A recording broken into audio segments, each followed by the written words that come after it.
Bonjour tout le monde, bienvenue au podcast La Technique Moneyball. Aujourd'hui, super content de recevoir Patricia Filiatro qui est avec nous. Allô? Comment tu vas? Ça va bien, toi? Ouais, ça Oui. fait quand même un bon bout de temps qu'on s'est pas vu. Oui. On suit sur les réseaux, Absolument. on jase et tout. Oui. Mais notre histoire a commencé. Je me faisais la genèse de tout Oui. ça, puis Semaine québécoise du camping, Absolument. 2015-2016, dans ces coins-là. Oui, exactement. Ça va-tu bientôt faire 10 ans? Ouais. 8 ans. Ouais, ben 10 ans. Ça va arriver bien ça assez s'en vite. vient. Fait que moi, j'étais en charge des médias sociaux Ouais. de la Semaine québécoise du camping. Toi, tu étais en charge des relations publiques. Oui, parce qu'à ce moment-là, je faisais des relations C'est publiques. ça, Ce que je exactement. ne fais plus du tout. Ben justement, Ouais. parlons-en Patricia Filiatro 2024. Elle fait du web. On fait du Et web. puis là, je parlerai pas de moi à troisième personne. Je fais Non, du web. ouais. Mais donc, création de site web et SEO principalement. Là, c'est ajouté la loi 25 récemment. Donc, conformité à cette loi-là pour les sites web principalement dans notre cas, parce que c'est beaucoup plus large. Ça touche plus d'aspects de l'entreprise. Mais quand j'ai commencé, parce que ça va bientôt faire 10 ans que j'étais en affaires, parce que c'était en 2015, puis je pense que c'était un de mes premiers contrats, Moi la aussi. Semaine québécoise. Oui, Ouais, c'est ça. ouais. Puis, je faisais, tu sais, quand on se lance en affaires, souvent, on prend un peu de tout. On Mhm. prend ce qui passe, puis on essaye des choses. Ouais. Et comme j'avais un bac en relations publiques, j'avais travaillé en communication, plus en marketing, mais... Oh oui, je fais ça, moi, des relations de presse, pas de Ah ouais, c'est problème, pas compliqué. c'est facile, il n'y a rien là, tu fais des téléphones. Mais ça avait quand même bien été. Ouais. L'année d'après, il m'avait demandé, puis finalement, j'ai dit non, tu sais, à un moment donné, c'est ça, tu focuses sur ce dans quoi, ce que t'aimes déjà, ce dans quoi t'es vraiment bon, puis les relations publiques, relations de presse, ça n'en faisait plus partie, mais oui, vraiment, ça a été une belle expérience. C'était Ouais, cool. vraiment. Oui. Fait que t'as fait ça. Fait que là, t'as commencé ça. Puis, fait que là, tu fais site web. Oui, création de site web, principalement avec WordPress, parce qu'on Ouais. est plus dans le service. On fait des boutiques en ligne aussi chez PF Communication, donc avec Shopify, mais principalement WordPress, puis le SEO. Moi, c'est vraiment... Toi, c'est ton dada. Là. C'est mon dada, Ouais. ouais. Le référencement naturel. J'ai découvert ça quand j'ai créé le site de mon père en 2013. OK. Et j'ai mis son site en ligne, il était super content, mais le téléphone ne sonnait pas plus. Fait que là, il me dit, Patou, m'appelle Patou, qu'est-ce qu'on fait? J'attends un peu, là. M'a googlé quelque chose, là. Attends. Parce que là, il me dit, je vais retourner sur page jaune, moi, là je rachète mon page jaune, là. Je dis, non, attends. On va aller. Puis là, je sais pas si je peux nommer des... J'ai rien contre page jaune, by the way. Ah, tu peux faire ce que tu veux. Puis, c'est ça. Et c'est là que j'ai, en googlant, comment faire pour avoir des clients via son site web. Et c'est là que j'ai découvert le SEO, le référencement naturel, et que je m'y suis intéressée et que j'ai appliqué ces stratégies-là que j'ai apprises au gré du web, en fait, là, en regardant des vidéos YouTube et autres. J'ai appliqué sur le site de mon père, puis ça a fonctionné, puis le téléphone a sonné. Tu sais, moi, je suis en marketing numérique, médias sociaux principalement. On n'a pas de surprise ici. Puis, je trouve que c'est une bébête à part, le SEO. Ouais. Parce qu'on entend parler de plein de façons, de trucs, de... Mettons, là, Patou, là. Merde, j'aurais pas dit ça. Je sais. Quand tu l'as dit, j'étais comme, oh, qu'elle vient de faire une gaffe ici, là. Mais c'est quoi les meilleures pratiques au niveau du SEO de dire, j'ai mon site web que je viens de faire, puis je veux... Parce que, OK, je vais faire une parenthèse. Ouais. Il y a le référencement payant que les gens utilisent, qui est la technique facile. Tu sais, c'est de dire... Oui. Tu vas chercher, tu cherches plombier, bel oeil, ben je vais payer, puis je vais sortir le mot-clé, pour le mot-clé plombier, bel oeil. Mais ça, je l'ai toujours dit, c'est un robinet, tu sais. Tant que le robinet il est ouvert, donc il y a du cash qui sort, Exact. le téléphone sonne, puis la journée qu'on ferme le robinet, ben il n'y a plus rien. Fait que C'est ça. moi, j'appelle ça un représentant des ventes virtuelles. Fait que tu sais, faut que tu le payes, puis tout ça. Mais le SEO, c'est de créer du contenu organique sur ton site web dans le but de sortir plus rapidement ou plus haut dans les résultats de recherche. Exactement. Et le plus longtemps possible. Ton analogie avec le robinet, c'est exactement ça. C'est que, tu sais, le Google AdWords ou Facebook Ads, c'est que là, le robinet il est ouvert à fond. OK? Il est au max, puis ça coule. Bien, la carte de crédit, elle se remplit. Le SEO, c'est que ton robinet, il y a un petit filet qui coule, mais il n'arrêtera jamais de couler.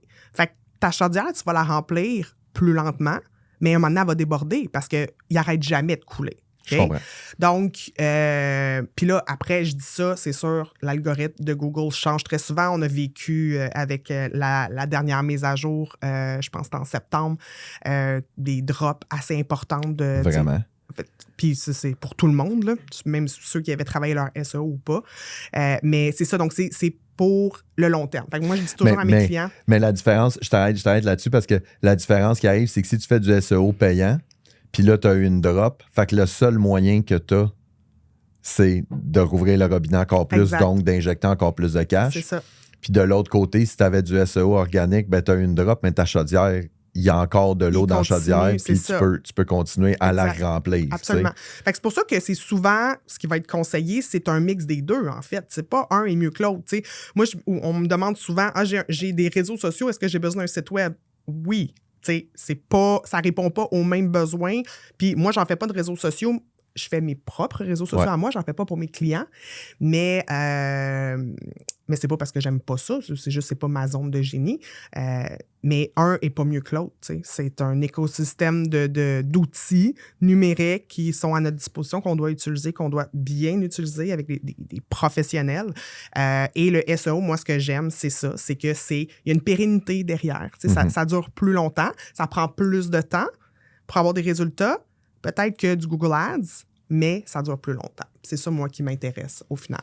Moi, je trouve que le SEO, c'est très, très moneyball, de dire des petites actions tranquillement, puis on va réussir à se bâtir quelque chose. Puis quand je donne des formations, puis je vais rebondir sur ce que tu as dit, je parle toujours de la pyramide de Chet Holmes, qui dit que si tu prends 100% de tes clients potentiels, il y a 60% de tes clients potentiels qui ne te connaissent pas, 20% qui te connaissent, mais qui ne savent pas ce que tu fais vraiment. Exact. Il y a 17% qui sont en train de chercher une solution que tu peux leur procurer, puis il y a 3% qui sont prêts à acheter maintenant. Ouais. Mais tu sais, le site web puis le SEO va servir beaucoup aux 3% qui sont prêts à acheter maintenant. Tu sais, fait que là, le Google Ads vaut la peine de dire plombier, bel oeil, tu sais, ça vaut la peine. Tu sais, le matin, quand au chaud est fendu, puis j'ai de l'eau, tu sais, là, j'ai besoin de ça. Ouais. Mais de l'autre côté, de créer du contenu, de dire, tu sais, à quelle fréquence je dois changer matin qu'à eau chaude, ben là, c'est de dire tu vas t'attaquer aux 97% qui, tranquillement, pas vite. Fait que c'est là que j'aime le fait que oui, les médias sociaux, c'est important. Oui, le Google Ads est important. Puis oui, le SEO organique est important aussi. Oui. Puis, mais tu le fais comment, concrètement? Tu sais, c'est sans tomber dans la recette, là, c'est de dire... C'est des articles de blog? Ben, entre autres, en sémantique, au niveau du SEO sémantique, parce qu'il y a comme 3 grands piliers. Le technique, donc il faut que ton site soit de qualité, il faut qu'il charge bien. Il y a plein de notions plus techniques à ça. Tu as plus besoin d'un programmeur ou un expert, en tout cas, SEO. Le deuxième pilier, c'est sémantique, donc c'est tous les contenus, c'est le texte.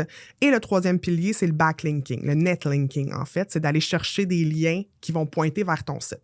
Donc, par exemple, je pourrais te dire, Marco, je pourrais faire un guest blog, par exemple. Donc, je voudrais, sur ton blog ou peu importe, sur ton site web, signer quelque chose, un article, puis il y a un lien qui pointe vers mon site à moi. Puis ça va être un backlink de qualité parce qu'on est dans la même sphère d'activité. Je comprends. Versus une coiffeuse qui me ferait un backlink, bien fine, mais c'est pas... Ça va être un backlink, ça va rentrer dans ma liste de backlinks. J'en ai 60, j'en ai 90, j'en ai 400, mais il va être moins intéressant. Parce qu'au niveau de la sémantique, il n'y a pas de point commun. On pourrait le mettre de même. Okay. Donc, et là, les articles de blog, ça fait vraiment référence au SEO sémantique, où là, c'est de la création de contenu sur le long terme, donc de manière régulière et constante, comme sur les réseaux sociaux. Donc, créer des articles de blog, notamment, mais tu sais, ça peut être, par exemple, un podcast. Sur ton site, tu pourras avoir une section podcast, puis tu embeds la vidéo du podcast, tu as les show notes en dessous avec des liens, donc qui mènent vers, par exemple, le site de ton invité. Et ça, ben, ça fait partie d'une pièce de contenu qui serait créée, en fait. Ce que j'aime là-dedans, c'est que tu parles beaucoup, moi j'appelle ça du recyclage de contenu. Oui. C'est de dire, tu sais, au lieu de prendre, puis effectivement, tu sais, puis c'est quelque chose que l'on ne fait même pas. Tu sais, moi, mettons, le podcast est tourné, il va être mis sur Spotify. Oui, il est embed sur mon site web, c'est-à-dire que j'ai une section sur mon site web où est-ce que j'ai le podcast. Mais effectivement, que je pourrais en faire une Pousser encore sémantique, plus, de dire ouais. qu'on parle de ça, de ça, de ça, de ça, Ouais. qui fait que je rajoute de la viande Absolument. autour de là, ce qui fait que je vais être plus facile à trouver dans une certaine mesure. Oui, puis avec une belle structure. Un titre, sous-titre, sous-sous-titre, donc les H1, H2, H3, vraiment bien structurés, autant pour les utilisateurs que pour l'algorithme. Oui, parce que ça aussi, c'est quelque chose. Tu sais, les gens, il y a une façon de le faire. Dans le fond, il y a une façon de rédiger que Google aime, on pourrait le dire Ouais, de même, là, ouais. tu sais, qui fait que si tu rédiges de cette façon-là, tu vas rentrer dans le format qu'il préfère et de cette façon-là, tu vas améliorer ton score, entre parenthèses. Oui, absolument. Puis Google, s'il aime ça, c'est parce que les utilisateurs aiment ça. Fait que c'est comme une roue qui tourne, Ouais, dans le fond. ouais. Puisqu'on parle toujours de... Moi, je parle toujours de pertinence, là. Mhm. De dire, tu sais, la raison pour laquelle tu vas sur Google, c'est parce que quand tu cherches quelque chose, tu le trouves.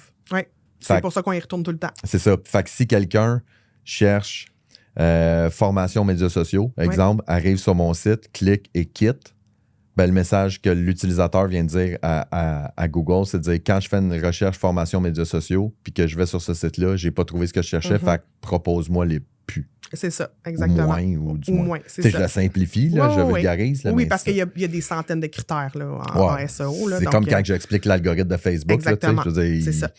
Ouais, Puis, ouais. puis ça, tu as les centaines de critères aujourd'hui qui seront différents demain. Ouais, c'est ça. Puis, tu sais, je veux dire, ils t'informent pas, là. Non. Moi Non, c'est non, tu sais, non. quand t'arrives, moi, c'est ça que je donnais une formation, puis le monde dit comment tu fais pour savoir que l'algorithme a changé?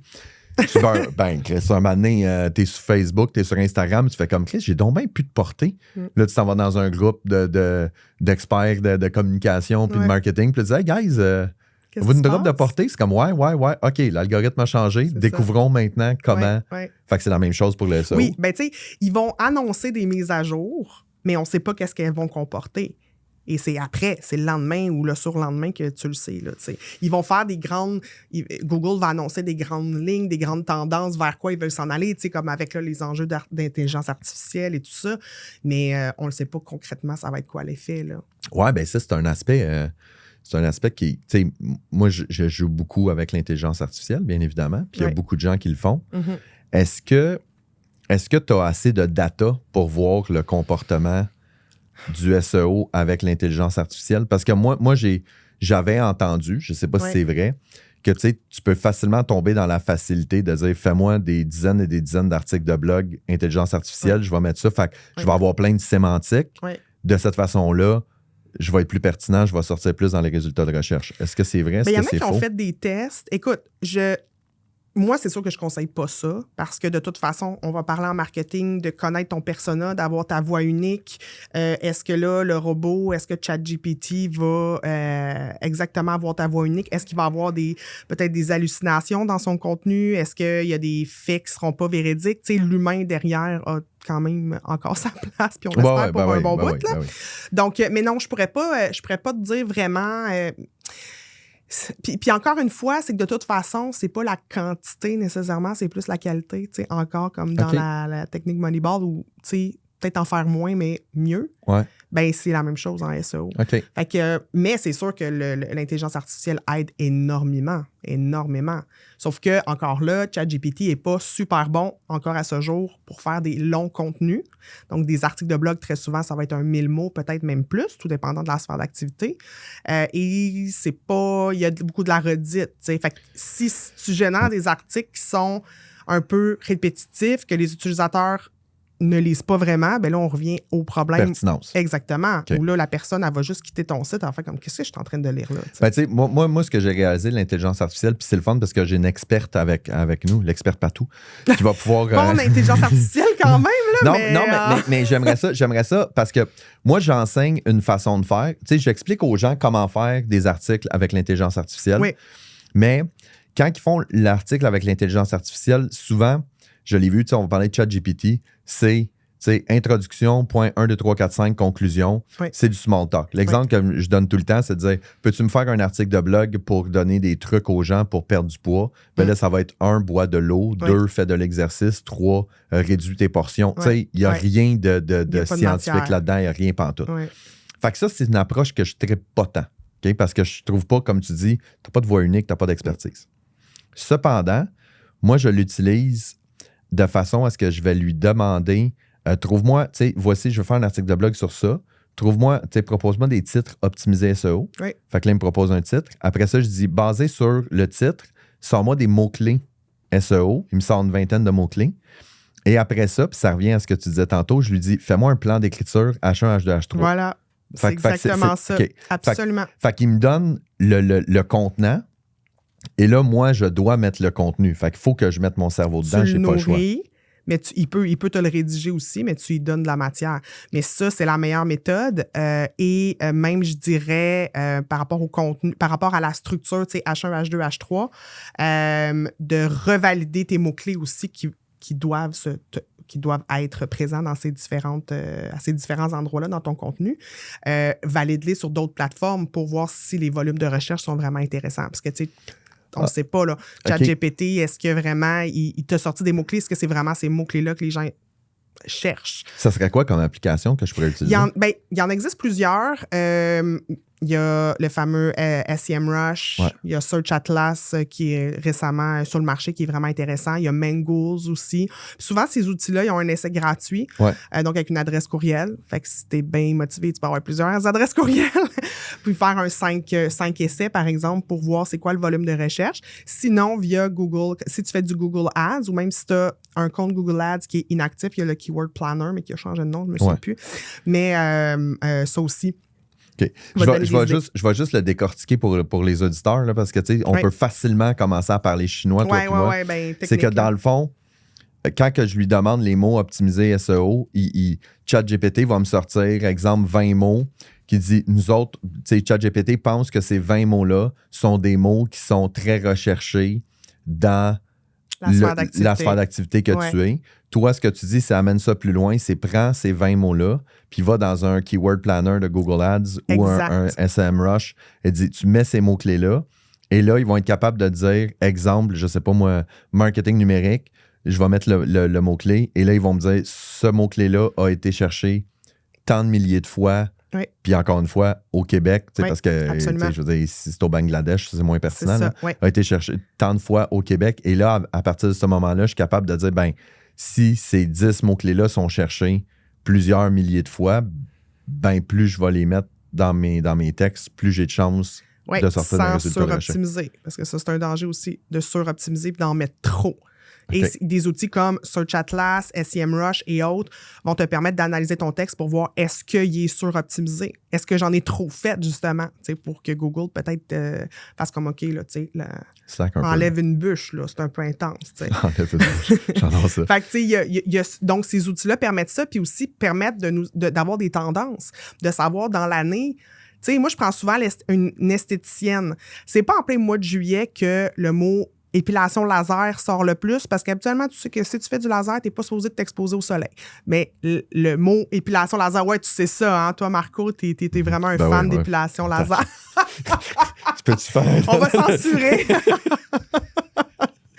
Mais donc, à certains moments dans l'année, ben, tu vas voir les tendances. C'est peut-être pas le bon moment ou peut-être au contraire, c'est le moment d'écrire l'article de blog là parce que le temps qu'il soit référencé, bien indexé, mais là, il va peut-être apparaître plus dans 2 ou 3 mois.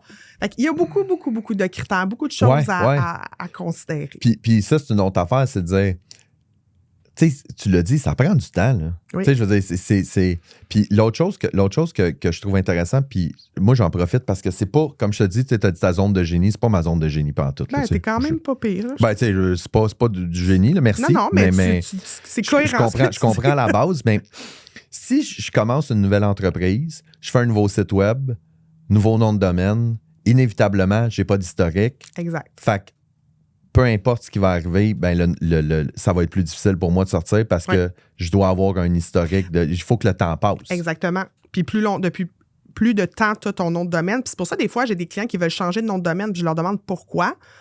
Soit bon, c'est sûr que si tu changes carrément de nom d'entreprise, bon, mais après ça, je leur dis toujours, garde ton ancien nom de domaine, on va faire une redirection parce que c'est l'autre qui a du jus SEO, qui a un historique et tout ça. Mais, plus, c'est ça. Donc, si du jour au lendemain, tu achètes un nom de domaine, c'est sûr qu'il n'y a pas d'historique. Là. Google ne va pas envoyer une masse de monde. D'un, tu risques de ne pas avoir énormément de contenu à valeur ajoutée. il n'y a pas eu d'analyse nécessairement de la part de Google ni des utilisateurs qui ont visité ton Ça va site. prendre c'est parce que là, on revient à la même chose. Ça prend de la pertinence. Pour prendre de la pertinence, ça prend du trafic. Pour prendre du trafic, ça prend du contenu. C'est ça. Fait que là, puis là, tu pars dans le loop. Exact, OK. Fait exact. que c'est normal de dire que je pars une nouvelle compagnie, je pars un nouveau site web. Ben, Chris, j'ai pas de trafic, puis je sors pas d'un résultat de recherche. Moi, j'avais tweaké la patente un peu, là. Tu sais, je pense que c'est un réflexe qui peut être intéressant. C'est que moi, quand j'ai parti Mobux, je me suis assuré d'avoir un nom qui n'existait pas. Mm-hmm. Fait qu'à partir du moment que Mobux n'existe pas, Oui, ben, aussitôt que quelqu'un écrit Mobux, absolument. ben, au niveau de la pertinence, ils font comme, ben, Chris, il y a juste lui qui utilise ce Oui. mot-là. Donc, Absolument. fait que, tu sais, si les gens te cherchent, si les gens tapent ça, c'est pas mal sûr que c'est toi qui cherches, à moins qu'ils aient fait une faute de phrase. mais tu sais, si j'appelle ça, je sais pas, moi, j'aurais appelé ça Agence Duo. Oui. Ben, tu sais, Duo, Chris, je veux dire, des Absolument. mots, il y en a. Ou tu sais. même, tu sais, un nom de famille très, très commun, là, Tremblay, là. Si, Ouais. mettons, tu sais, c'est Tremblay Construction, là, ou, puis là, j'ai pas fait de recherche, je sais pas si ça je existe, comprends. mais c'est ça, tu sais, c'est peut-être pas la meilleure. Mais quand on crée notre entreprise, on pense pas à ces choses-là nécessairement. Non. Puis, tu sais, quand les gens me demandent à quel moment j'achète mon nom de domaine, je dis, ben, dès que tu crées ton entreprise, en fait, va vérifier s'il est disponible. Puis ça va peut-être même te faire changer de nom d'entreprise. Ouais. Tu sais, moi, pfcommunication.com n'est pas dispo, là, le .com, le .ca, oui. Mais quand j'ai commencé, moi, c'était solo mon affaire. Fait que c'est patriciafiliatro.com encore aujourd'hui. Puis je ne changerai pas parce que mon nom de domaine, il y a quand même une bonne autorité. Mm-hmm. Ça fait 10 ans. pfcommunication.ca, je l'ai acheté, je fais une redirection, mais c'est tout. Fait que, tu sais, est-ce que à cette époque-là, j'aurais dû, oui, probablement réfléchir à ça puis à regarder si le .com était dispo. Puis encore là aussi, le nom de mon entreprise est très collé à moi, PF Communication, mes initiales. Est-ce que ça aussi c'était stratégique? Peut-être pas, mais bon. Ben, tu sais, moi, je me souviens que. Puis là, je suis dans le. Là, je tombe dans la conspiration. Là. Oh. Tu sais, je recherchais le nom Mobux. Tu sais, puis je suis allé voir sur GoDaddy, mobux.com disponible. Je suis allé voir une fois, 2 fois, 3 fois, 4 fois. Parce que là, j'étais pas sûr que c'était ça. Puis là, finalement, quand je me suis décidé, je suis comme, Ben, ça m'est déjà arrivé. il n'est plus disponible. Ça m'est Je suis déjà comme, arrivé. OK, il n'est plus disponible. Il n'y a pas de site en ligne, Ouais. mobux.com. Puis là, ils disent, est-ce que tu veux engager un courtier qui pourrait aller chercher ton nom? Puis là, je suis comme, mais c'est sûr, Asti, que c'est GoDaddy qui l'a juste pris. Je sais pas, mais ça m'est arrivé avec une start-up que j'ai créée avec mon chum il y a une couple d'années que finalement on a fermé. Puis, même affaire. Je cherche le nom de domaine, puis 2-3 jours plus tard, je reviens, puis il n'est plus dispo. Puis, il n'y a rien dessus. Puis, de la manière que c'était écrit, honnêtement, je vois pas qui aurait pu penser à ça. C'est ça. Fait que là, maintenant, aussitôt que j'ai une idée. Tu l'achètes, mais ça coûte 10$. Sais-tu qu'est-ce que j'ai fait il y a de cela 2 ou 3 ans? Ça n'a pas marché, là, mais j'étais vraiment content. Tu sais, je l'ai bien fait. Quand l'Impact de Montréal, quand l'Impact de Montréal a annoncé qu'il était pour changer de nom, là, tout le monde fait des spéculations, puis tout le kit. Puis là, moi, je pense que ça va être FC Montréal.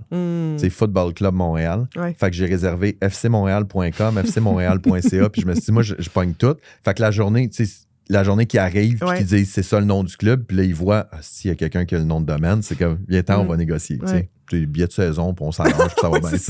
Pas trop gourmand. Mais là, finalement, quand même. ça a été CF Montréal. Ouais. Mais tu sais, je l'avais quand même.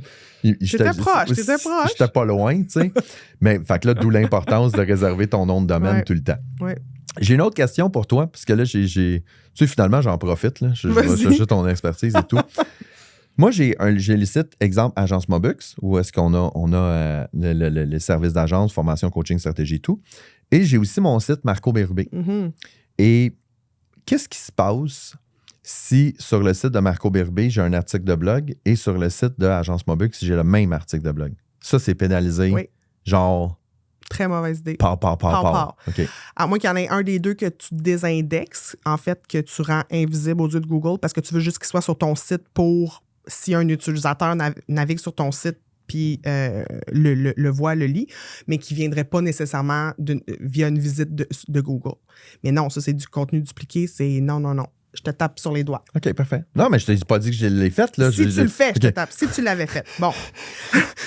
Non, je ne l'ai pas fait. Mais OK, non, mais je me posais la question parce que des fois, les gens, ils pourraient dire, tu sais, je pense à un client qui a une compagnie électrique, d'électriciens, puis il y a une division sur la Rive-Sud, puis il y a une division à Québec. Puis là, ça dit, tu sais, je prends les 2 articles de blog, puis je les mets sur les mêmes sites. Fait que ça le pénalise énormément. Oui, mais tu sais, peut-être que lui-même, ça serait mieux qu'il y ait un seul site avec 2 localisations. Peut-être. Mais un aspect aussi, ça me fait penser, par rapport au contenu dupliqué, là, j'ai perdu mon idée. C'est pas grave, ça va revenir. Ça va me revenir. Fait que là, SEO, c'est quand même une popée de bébite. Fait que toi, dans le fond, tu aides les entreprises. Exemple, une entreprise qui dit, moi, mon site, comme tu disais ton père, là, j'ai pas assez de trafic, j'ai pas assez de ci, puis oui, je fais du Google Ads, mais un moment donné, j'aimerais ça réduire le robinet. Puis augmenter ça. Fait que là, toi, tu aides les entreprises à monter une stratégie, créer le contenu, puis optimiser tout ça. Tantôt, on parlait d'intelligence artificielle, ça vient de me popper en tête et tout. Puis je sais pas je sais même pas si tu peux répondre à la question parce que je peux même pas y répondre moi-même. Là. C'est de dire, tu sais, là, on voit que ChatGPT ont intégré le moteur de recherche de Bing, tu sais, que tu fais la recherche et tout. Puis là, Google, tu es en train de faire la même chose. Est-ce que tu as des infos ou sur l'impact que ça va avoir sur le référencement? Parce que là, je veux dire, je cherche une information, exemple, tu sais, je vais donner l'exemple le plus clair pour moi, c'est de dire technique Moneyball des médias sociaux. Tu sais, mettons, je ferais ça. Ben là, aujourd'hui, le réflexe standard de Google, c'est de dire, on va chercher, Chris, le site fatigant qui n'arrête pas de parler de ça, fait qu'on va le référer à son site. Mais là, s'il met une intelligence artificielle, l'intelligence artificielle va aller chercher l'information sur mon site pour faire un résumé qu'ils vont mettre dans le résultat de recherche. Fait que le trafic sur mon site web. Oui, ben tu sais, quand on appelle ça la position 0, en fait. C'est comme c'est l'information qu'on va voir en haut dans Google, qui est un résumé, en fait, puis on le voit maintenant même, il est généré, puis on voit un espèce de... comme s'il y avait un marqueur qui marquait l'information. Fait que tu le vois défiler, le marqueur.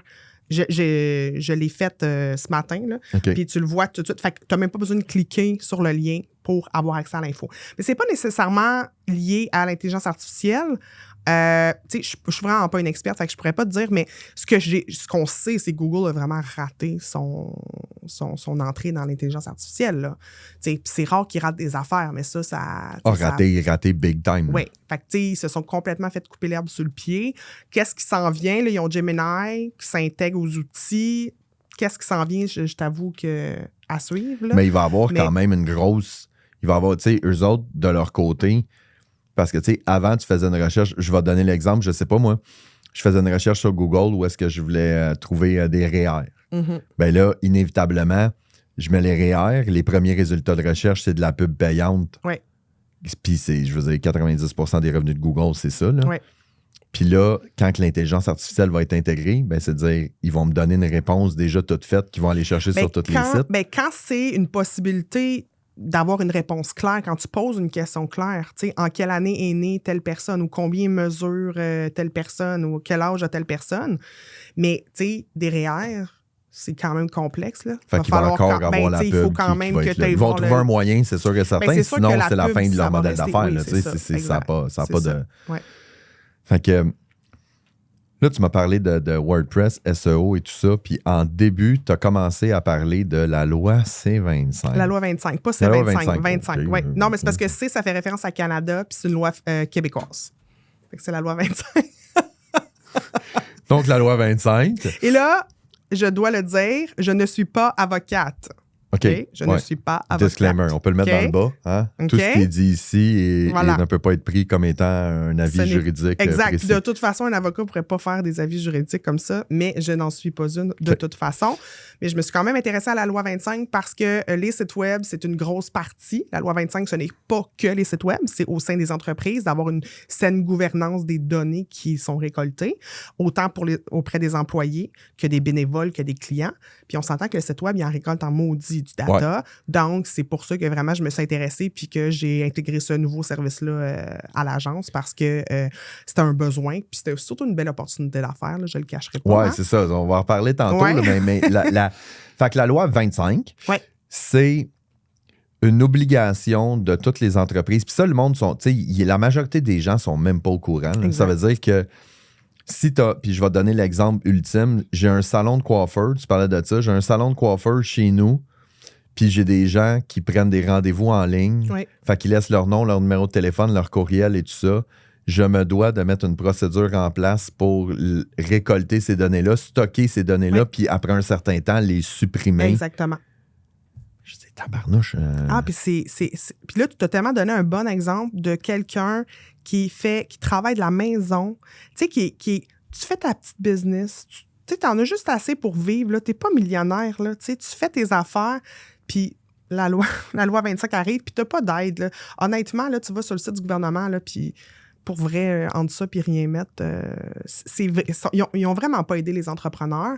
Là, pour l'instant... Ça, c'est clairement des bureaucrates qui ont fait un projet en disant « Ah, c'est bon, ça. C'est bon, ça. » Puis là, tu sais, là, du coup, on pitch ça, puis il disait « OK, ouais, mais tu sais, on parlait de Sylvie, coiffeuse à 58 ans, là, Ouais. qui va sur son site Facebook, là. Oui. Tu sais, je veux dire, oublie ça, là. La Non. bonne femme, elle a aucune idée de ce qu'elle doit faire avec ça. Absolument. J'ai remarqué, ceux qui sont vraiment préoccupés par la loi 25, c'est des entrepreneurs qui sont dans des ordres professionnels. Acupuncteurs, ostéopathes, et eux, ils se font dire, ils ont des ressources aussi. OK. Mais sinon, si t'es pas avec un ordre ou quoi, où tu prends l'info, ben via du monde qui font du contenu comme moi sur les réseaux sociaux. Là. Ouais, parce que, tu sais, moi, je l'avais... Moi, tu sais, j'ai mis le disclaimer sur le site web, Ouais. tout le kit, puis tu sais, je suis attentif à ça. Mais tu sais, il y a tellement de paramètres de données que ça fait juste pas de sens, tu sais, ne serait-ce que les CV. Mm-hmm. Tu sais, je veux dire, tu reçois un CV, puis là, t'es comme, ah, finalement, on n'a pas pris le candidat. Mais là, avec la loi 25, c'est de dire, mais le CV, il faut que tu t'en Faut que débarrasses. tu le supprimes. Tu peux pas le garder, genre, Ouais. tu dis, ah, je vais le garder, peut-être qu'un jour, j'en aurai. Non, faut que je le Ben, supprime. tu sais, peut-être pas instantanément, mais tu pourrais te donner une saine gestion de dire je vais le garder 1 an parce que oui, ça se pourrait que j'aie besoin de revoir, de retourner dans la banque de candidats. Puis juste pour dire, tu sais, la loi 25, c'est une loi qui modernise une loi qui existait déjà. Donc la protection des données, là, c'était déjà quelque chose qui Ouais. devait être. C'est juste que là, on est obligé, et toutes les entreprises, peu importe en B2B, en B2C, les OSBL, peu importe les travailleurs autonomes, dès que tu récoltes de l'info via ton site web ou ailleurs, tu dois... Là, il y a du monde qui nous écoute qui ont chaud. Là. Ouais, Ils sont comme, ah je ouais? sais. J'ai combien de temps pour faire ça? j'ai fait T'es une- déjà en retard, là. Ouais, ben oui. J'ai fait une checklist SEO. Peux-tu me plugger mon freebie? Ben, certainement. Checklist SEO qui est très, très appréciée parce qu'elle est très aura les pâquerettes ou sur le plancher des vaches, en tout cas, l'expression, je là. suis d'accord, là. Tu sais, pas Avec ça, justement, c'est pas des termes trop Ouais. juridiques. Puis moi, je dis aux gens, essayez pas d'atteindre la perfection, OK? Faites juste votre gros possible. Tu sais, il y en a un, là, un politicien là, qui dit, non, ça, c'est le gros bon sens. Le là, gros je me bon trompe. sens. Ouais. Fais juste ton gros possible parce que tu n'atteindras pas la perfection. Puis si un jour, tu te fais checker, vérifier, ben démontre, regarde, j'ai fait ça, j'ai une politique de confidentialité sur mon site. Tu sais, quand telle information, un client, quand ça fait plus qu'un an qu'il n'est pas venu. Tu sais, par exemple, une coiffeuse. Moi, la coiffeuse que je voyais quand j'habitais à Longueuil, elle est plus supposée d'avoir mes données, ça fait 10 ans que j'habite plus à Longueuil. Ouais. Fait qu'elle, après 10 ans, elle peut pas penser que je vais revenir toc, toc, toc, hey, je veux une coupe de cheveux, là, tu sais. J'ai changé de coiffeuse. On s'entend-tu après 10 ans? Ouais. Fait qu'elle n'est pas supposée d'avoir encore mes données. Si j'appelle et qu'elle dit « Ah oui, j'ouvre ton dossier, dadada. » Bon, souvent, c'est papier, mais anyway. Je comprends. Elle n'est pas supposée. Ouais. Elle ne devrait plus avoir cette information-là. Donc, il faut qu'elle se donne une date limite en fonction de sa sphère d'activité. Il y a des gens que ça va être peut-être 2 ans, 3 ans. Ça dépend de ta situation. Mais je comprends. Sauf que, tu sais, en même temps, je trouve qu'il y a une espèce de double discours là-dedans. Parce que, tu sais, mettons qu'on parle... Tu sais, mettons, mes clients que j'ai plus depuis 3 ans, 4 ans, 5 ans, mais je veux dire, au niveau fiscal, je suis encore lié à ces clients-là. Mm-hmm. Fait que là, je veux dire, il faut que je garde les données pareilles. Je peux pas effacer leurs données. Ben, c'est ça. Fait que peut-être que dans ton cas, à toi, c'est justifié. Donc, c'est correct. Mais c'est OK, dans le fond, tout ce que tu veux dire, c'est pas, il n'y a pas une règle. C'est juste qu'il faut que tu démontres. Ouais. De dire, tu sais, moi, les clients, les CV qu'on reçoit après 1 an, on les efface. Les Ouais. employés qui ont travaillé chez nous, qui sont plus chez nous, après 1 an, on efface leur information. Exactement. Après ça, les clients qui ne sont plus chez nous, tu sais, au moins de montrer qu'il y a une procédure qui est faite. Exact. Puis, l'autre élément qui est important là-dedans, c'est à moins que je me trompe, là, tu sais, je veux dire, ils vont pas commencer à auditer le monde pour le fun. Là. Mais en fait, comment ça va fonctionner, c'est par dénonciation. C'est ça, exactement. Exact. C'est un peu comme la loi C-28. sur le Oui, courriel. absolument. C'est exact. ça. C'est dire que... Si tu as des gens qui te dénoncent, qui vont sur ton site, qui voient que tu n'as pas de bannière de cookies, ils voient que il n'y a pas la case à cocher dans le contexte de la loi C-28 sur les Y a-tu courriels. du monde qui ont ça à faire dans la vie? Ben oui, le monde qui t'aime pas à face.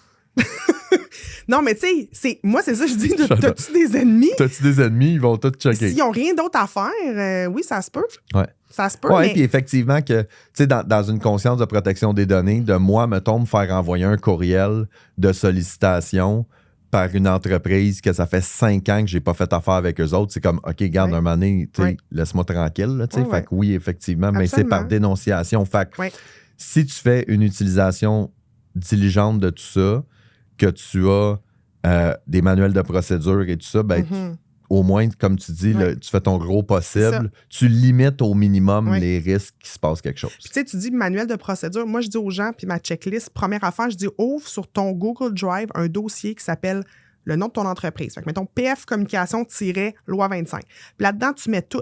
Tu mets pas les données des gens, on s'entend, là, ça, il faut qu'ils soient protégés. Mais tu mets le type de données que tu récoltes. Tu mets justement ta procédure, après combien de temps ça va être supprimé.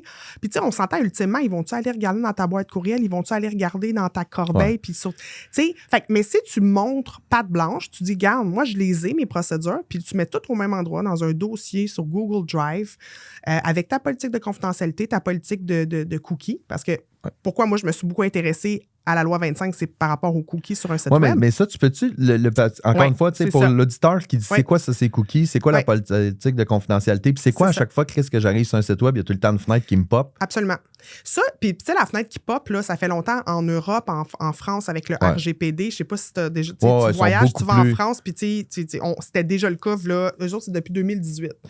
Fait qu'on s'est beaucoup inspiré de ça aussi. Là. Puis moi, l'outil que j'utilise, c'est un outil français. Là, l'outil pas. Oui, mais toi, tu as des liens avec la France. Oui, un peu, quand même. J'ai marié la France. Et voilà. Mais donc, c'est ça. Fait que les cookies, c'est... en fait, on laisse des petites traces quand on se promène sur les sites web. Et c'est des cookies, c'est des témoins. Et donc, s'il y a des cookies qui sont essentiels pour faire fonctionner les sites web, donc ceux-là, on n'est pas obligé de les mentionner. En fait, c'est que le site ne fonctionnerait juste pas. Donc, par exemple, les cookies pour la typographie, la Google Font, là, sur un site web, il y a un cookie derrière. Bon, on s'entend que si le cookie n'était pas là, ça ne marcherait juste pas. Fait que mais ils ne récoltent pas de toute façon de données sur l'utilisateur. Ça va être beaucoup via Google Analytics. Dès qu'on a des outils comme ça connectés à d'autres plateformes qui récoltent, le pixel Facebook, exactement. C'est vraiment les deux plus connus. Là. Dans le fond, ce que ça fait, c'est que ton Google, ton pixel de Google et le pixel de Facebook, c'est que là, quand tu arrives sur le site et que tu autorises le site, c'est que si tu vas sur le site de IKEA puis que tu autorises les cookies, ben là, ils sont capables de savoir qu'est-ce que tu as fait sur le site, qu'est-ce que tu as regardé. Et c'est ça qui fait qu'après ça, tu retournes sur Facebook. Et là, ben Chris, la table que j'ai regardée sur Ikea, il me propose exactement cette table-là sur Facebook. C'est grâce ou à cause, là, tout dépendant de l'utilisation qu'ils en font, des cookies. Fait que là, tu te dois maintenant, je veux dire, tu te dois de dire, j'ai des cookies, est-ce que tu acceptes qu'ils soient là, oui ou non? Si tu acceptes, oui. Si tu n'acceptes pas, ben normalement... En fait, normalement, le site devrait fonctionner, puis les gens, tes infos vont juste pas être récoltées. Il y a des endroits, il y a des sites où tu peux plus accéder au site si tu refuses. Mais ça, c'est de dire, c'est quoi... C'est une décision d'affaires. Exact. C'est quoi l'image que tu veux envoyer, ultimement. Donc, ça, c'est... Je le conseille vraiment pas, là, on s'entend, là. Mais puis de toute façon, la majorité des sites, c'est pas... Tu sais, quand ton modèle d'affaires est basé sur la pub pure, puis que c'est le data qui est nécessaire, peut-être, mais tu sais, si toi, ton but, c'est de booker des rendez-vous de coiffeuse, ben on s'en fout, là, ultimement. Si la personne a rempli son formulaire, mais elle a peut-être pas accepté les cookies, mais tu vas quand même avoir ses coordonnées là, si elle le remplit. Il faut pas oublier que l'adresse IP, parce que, tu sais, il parle de données personnelles. Une donnée personnelle, c'est une donnée, en fait, un croisement de données nous permet d'identifier un individu, mais c'est pas l'info en tant que telle. Toi, ton adresse IP, là, tu m'as donnes, je peux pas, tu sais, je saurais pas que c'est exactement toi, mais si j'ai ton adresse IP, plus une autre info, plus une autre info, plus une autre info, puis que je réussis à t'identifier, c'est là que c'est important d'être conforme. Là. Fait que là, il y a l'autorisation des cookies. Ouais. Puis l'autre, c'est ta politique de confidentialité Ouais. qui se doit d'être En fait, affichée. absolument. Donc, il faut que tu te dises qu'est-ce que tu fais avec les informations. Donc, si tu n'en fais rien ou tu les analyses juste à des buts d'améliorer l'expérience utilisateur de ton site web ou d'améliorer tes stratégies de marketing. Puis là, il n'y a pas personne qui va t'en vouloir. Là, on veut quand même que notre business fonctionne. 100%. Fait que, mais tu dis, je ne revends pas, je ne donne pas d'informations à quiconque. Puis dans la politique de confidentialité, il faut aussi mettre c'est qui ton, on dit le DPO, là, mais c'est un drôle d'acronyme parce que c'est pas exactement ça, là, mais c'est le responsable de la protection des données au sein de l'entreprise. Ça va toujours être le PDG, là, ultimement, mais tu peux déléguer pas la responsabilité nécessairement, ça demeure le point de contact. Exactement. C'est Fait ça. que cette personne-là dit, je veux savoir que si vous avez des données sur moi ou quoi que ce soit. Exactement. Je communique avec X qui va déléguer au PDG ou c'est ça. Donc, souvent, ça va être soit la personne aux communications ou la personne des TI qui peut être nommée. Souvent, quand tu es seul, ben, c'est toi parce que tu as tous les chapeaux. C'est ça. Tu es même C'est la même concierge. Fait que c'est ça. Fait que... Tu fais tout ça. Puis, tantôt, je voulais revenir là-dessus parce que tu l'as dit, puis toi, quand la loi c'est 25 Chris, la loi 25 est sortie, pour toi, tout a transformé ça en opportunité. Là. Ben oui. Tu vois-tu les signes de pièce dans mes yeux? Ting, ting, ting, ting, ting, ting. Je me suis pas mis riche avec ça, mais je l'ai vu comme une opportunité, c'est sûr. Ben, dans un premier temps, de faire une formation pour éduquer les gens, puis la vendre. Et je me suis alliée avec une avocate, Aïcha Tori, parce que je voulais justement, je ne suis pas avocate, je l'ai dit. Donc, je voulais être certaine d'être backée au niveau juridique. Legit, ouais. Et une autre professionnelle, elle, Mélodie Lambert, qui est experte Shopify. Moi, je faisais comme plus le côté WordPress. Parce que c'est sûr que notre formation s'adresse surtout aux enjeux de marketing. Ben oui, je l'ai vu comme une opportunité d'affaires parce que, tu sais, on le sait, acquérir de nouveaux clients, ça coûte plus cher que de reconvertir des clients qu'on a déjà. Donc, je suis retournée dans ma base de clients, puis j'ai contacté chacun j'espère d'entre que tu avais eux. fait le ménage dans ta base de clients. Oui, c'est ça. On a vu des clients que ça faisait longtemps. Non, mais t'étais correct. T'avais le temps, t'étais pas encore, tu sais, c'était pas encore. Fait que dans le fond, tout ce que t'as fait, c'est qu'au lieu de dire... Toi, tu as vu cette affaire-là qui est arrivée, tu as dit, Crime, c'est une super belle opportunité parce que j'ai l'expertise. Mais il fallait que je me forme. Tu sais, je me suis formée, j'ai quand même... mais je veux dire, comme tu disais, tu es dans ta zone de génie. Oui, le site web. Ça va être plus facile pour toi de te former que Sylvie, salon coiffeur. Oui, c'est sûr. Fait que là, tu t'es formé pour ça. Oui. Puis après ça, tu as contacté tes clients, puis tu as dit, regardez, guys, ça s'en vient. Ouais. Je vais vous faire peur un peu parce que c'était peurant quand même, là, si t'es pas organisé. Exactement, tu sais, mais je donne les autres alternatives. Tu sais, j'ai ma formation, quand les gens veulent le faire par eux-mêmes, j'ai ma formation en ligne. Gratuite. Oui, ma formation en ligne, exactement, qui est sur la tranchée, qui est une formation d'à peu près 4-5 heures qu'on va mettre à jour justement bientôt parce qu'il va y avoir la dernière phase de la loi en septembre, le 22 septembre 2024. Là, la loi va vraiment être comme complétée. Elle était sur 3 ans. Et sinon, j'ai un service de conformité, donc on le fait pour toi, où on analyse vraiment tous les cookies que ton site récolte, mais on analyse aussi les enjeux de sécurité. Parce que c'est bien beau, après, tu as ta petite bannière de cookies, mais tu sais, si ton site n'est pas sécurisé, si tu fais n'importe quoi, ton mot de passe, c'est 1, 2, 3 soleil, là, ça se peut que ton site soit hacké puis que finalement, tu en aies une brèche de sécurité puis que parce que là, on n'en a pas parlé, mais il faut que tu ailles remplir un document sur le site de la Commission d'accès à l'information, la CAI, pour t'auto-dénoncer comme quoi qu'il y a eu un enjeu de sécurité. Il y a un breach. Oui, parce que la protection des données, c'est qu'est-ce que toi, tu fais avec les données de 1. Puis comme tu dis, c'est de 2, c'est de dire est-ce qu'ils sont dans un endroit sécuritaire qui fait que c'est pas tout le monde qui peut y avoir accès.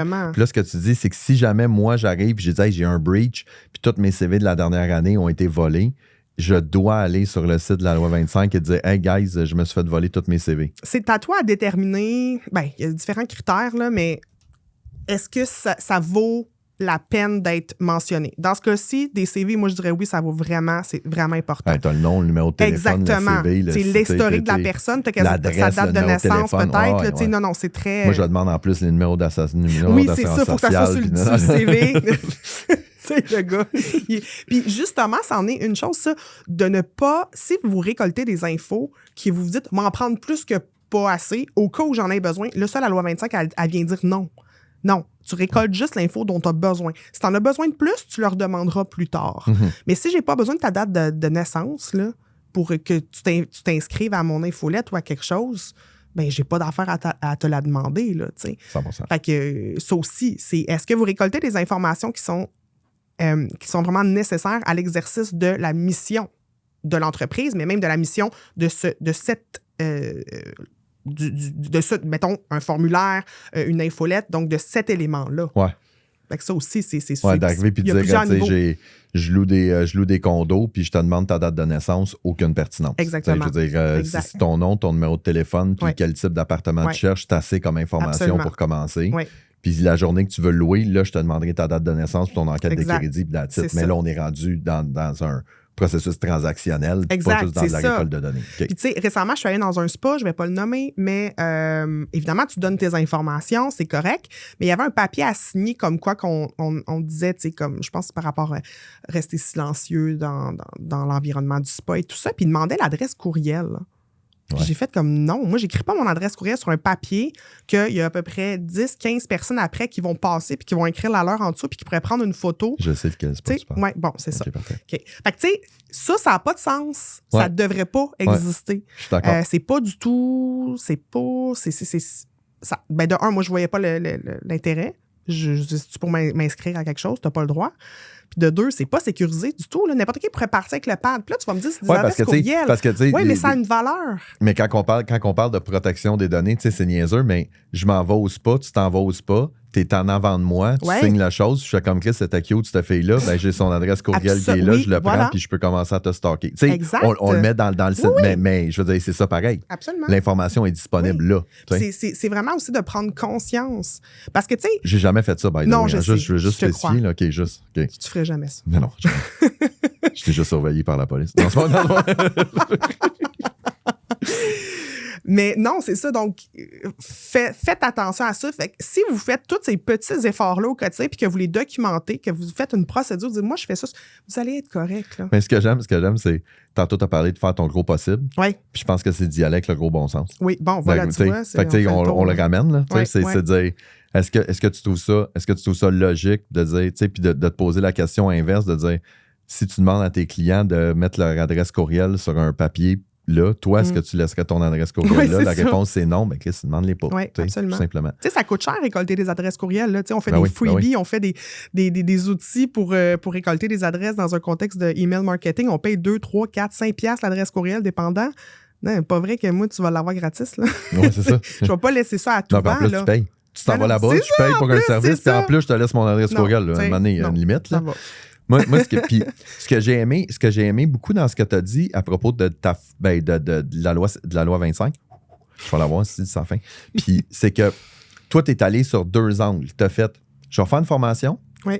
Fait que les gens qui ont de l'intérêt, je vais aller chercher la masse plus critique. Oui. Tantôt, je reviens à ma pyramide de Chet Holmes. Là, c'est de dire, tu es allé chercher le monde qui ne connaissent pas la loi, puis tout le kit. Puis là, tu es emmené à dire, je vais vous donner de l'info. Puis après ça, quand ils sont prêts à dire, parce que toi, tu avais quand même l'avantage que si tu as une business, tu es intéressé par la loi 25, quand tu t'intéresses ou pas, tu n'as pas le choix. Et là, après ça, tu as créé deux options. Mm-hmm. Tu sais, dans le domaine, on dit do it yourself. Ouais, c'est ça, done with you. Ben, toi, tu étais vraiment dans done with you, de dire on va le faire ensemble, je vais l'identifier puis je vais faire tous tes trucs. Ou sinon, do it yourself, tu as la formation en ligne. Fait je veux dire, ça t'a ouvert une super de belle. Bien, ça, je le fais avec toutes mes offres, en fait. Donc, création de site web, c'est la même chose. Donc, j'offre une formation de 20 heures préenregistrée qui roule depuis 4 ans, que je suis justement en train de faire une grosse mise à jour. Mais on peut faire le site pour toi. Fait que quelqu'un qui vient me voir, qui veut un site web, mais que quand j'ai dit le budget ou quand j'ai demandé son budget, puis qu'il me dit j'ai 1000$, ben voici ma formation. 100%. Parce que tu je suis en même place. Bon, mais c'est ça. Je suis en même place. T'sais, moi, dans mon optique, c'est de dire j'ai mon livre qui amène à une formation autonome. Fait que c'est mes formations que tu peux suivre. Mm-hmm. Après ça, j'ai un programme d'accompagnement de dire ça, c'est done with you. C'est de dire suis la formation, puis moi, je vais te coacher. Puis après ça, on a le programme Ligue majeure qui est comme je vais le faire pour toi. Fait que on a vraiment cet aspect-là. Puis je trouve ça le fun de voir que ça se fait dans pratiquement tous les domaines. Puis je trouve que les gens ne l'utilisent pas assez. Mm-hmm. De dire, si la personne elle t'appelle, parce que ce qui est plate, j'appelle ça le point de rupture. La personne, elle t'appelle, fait que ça veut dire que tu as fait ta job de référencement, ton SEO a bien marché. Exact. La personne t'a ouverte, puis elle dit « Je veux travailler avec toi », puis elle dit « Ah, j'ai pas le budget ». Puis là, t'es comme « Bye ». Mais non, c'est bien plus le fun de dire « Ouais, mais regarde, j'ai l'option pour toi, va-t'en là. » Absolument, oui. Il y a des niveaux de prix différents en fonction de où est la personne. Mais même moi, j'ai des gens qui ont acheté ma formation, puis après, ils voient que c'est compliqué, mais ils ont une super belle acquisition de connaissances. Ils savent vraiment maintenant, par rapport à la loi 25, qu'est-ce qu'ils peuvent faire, qu'est-ce qu'ils peuvent pas faire. Mais ils me disent quand même, conforme mon site web, parce que moi, ça me tente pas d'aller jouer dans Google Tag Manager. Puis dans la vente est crissement plus facile à faire, par exemple. Ben oui, parce que là, tu sais, moi, j'appelle ça la technique Ricardo, tu sais. Je t'ai donné la recette, mais tu sais, je t'ai donné la recette au complet, mais là, si tu veux pas le faire parce que tu n'as pas les compétences, tu n'as pas le goût et tout, ben viens dans mon resto, mais tu sais que ça va coûter plus cher que de le faire à la maison, mais ils sont convaincus qu'ils ne seront pas capables de le faire. J'adore ça. Puis, le temps file. Tabarnouche, j'aimerais ça qu'on parle de Maman en affaires avant de terminer. Oui, absolument. Deuxième entreprise que j'en ai fait l'acquisition, j'ai acheté des parts il y a 2 ans de ça. Donc, Maman en affaires, une entreprise qui a été fondée par Marie-Ève Piché, Maman Caféine, et à l'époque, Caroline Villeneuve, qui a quitté maintenant. Et là, on a 2 autres partenaires, Rosalie Dion, Philippe Bussière, et on fait de la formation aux mamans qui se lancent en affaires. Donc, le nom le dit. Le nom dit tout, c'est voilà. parfait. Puis, pourquoi cet angle-là, pourquoi ce persona-là? Mais tu sais, souvent, on se dit justement, il faut se nicher en marketing. Donc, d'aller vers la formation de maman, souvent, tu n'as pas accouché, toi, tu n'as pas eu de congé de maternité, peut-être paternité probablement, mais pas maternité. Hein, j'étais encore très présent. Ouais. J'étais très présent. Non, mais je n'ai pas, c'est pas ça le point. Accouché. J'ai accouché, je veux dire, mon premier, j'avais demandé au médecin de le sortir, mais ça compte pas. C'est pas ça. L'idée, souvent, je rencontre beaucoup de femmes. Non, c'est ça.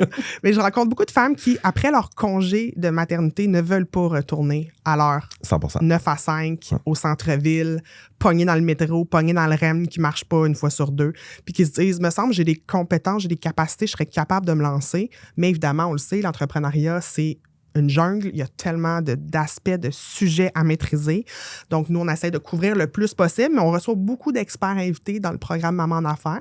Donc, on a des membres qui restent avec nous pendant 1 an, 2 ans, 3 ans, qui vont suivre les formations. On a des formations à la carte, toutes déjà préenregistrées, mais on en donne plein au fil de l'année. On fait des brainstorms, des cliniques de création de contenu avec Marie-Ève Piché, qui est une des influenceuses qui a le plus gros background au Québec. Là. C'est une des premières. Donc voilà, fait que c'est un super beau programme. Vraiment. C'est le fun, j'aime ça. Ouais. Comme tu dis, c'est niche. Puis il y a aussi l'aspect de quand on parle d'entrepreneuriat, on est trop souvent, surtout avec les médias sociaux, dans le grind, dans le succès, dans le travailler. Puis là, vous autres, votre message est clair, c'est de dire... Maman en affaires. C'est le premier, c'est maman. Fait que c'est comment tu fais pour avoir ton rôle de mère et de bien vivre avec ça et d'avoir une business par la même chose, par la même occasion. Qualité de vie, tout ce qu'on veut avoir finalement, que tout le monde veut avoir, mais quand on a une famille... mais c'est parce que, puis on le fait en gros caractère gras, mais bien inévitablement que la maman vit un sentiment de culpabilité qui est normalement plus grand que le papa ou, c'est pas un jugement de valeur ou quoi que ce soit, c'est juste un fait.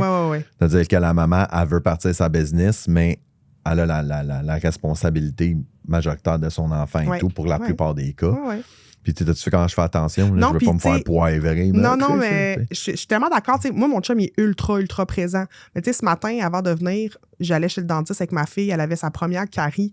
Elle voulait être avec maman, là. C'est maman, là. Elle aime son père plus que tout, mais il y a des choses dans la vie que c'est la mère, qu'est-ce que tu veux que je te dise. Fait que, puis si j'avais pas pu, mon chum serait allé, mais il y aurait eu une petite crise, puis ça aurait été moins facile. Fait que moi, cette liberté-là, je veux dire, je pourrais plus jamais m'en passer. Non, c'est clair. C'est la plus belle chose au monde, là. Ouais. Patou? Oui! Merci beaucoup. C'était le fun. Ça a été super intense. J'espère que vous avez aimé le show et j'espère que vous avez appris plein de conseils sur la loi 25. Je l'ai mieux. Merci beaucoup. C'était vraiment le fun. Ça faisait trop longtemps qu'on ne s'était pas vu. Oui, il faut remettre ça. Yes, assurément. Yes, merci. Merci beaucoup tout le monde. C'était Marco et Patou pour la Technique Moneyball.